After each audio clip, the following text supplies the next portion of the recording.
Hi everybody, this video is on paradiddle permutation.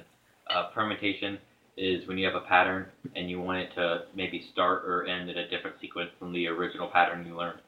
So, a normal paradiddle in 16th notes is 1E and a 2E and a 3E and a 4E and a... But if we wanted to start with E, for example,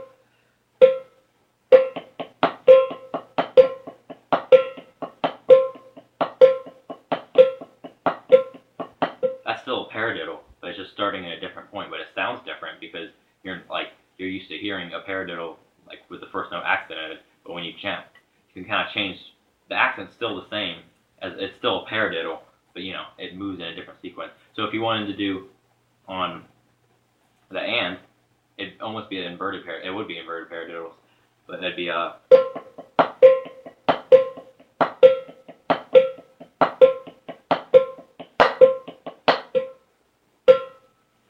and then you could do it on the too.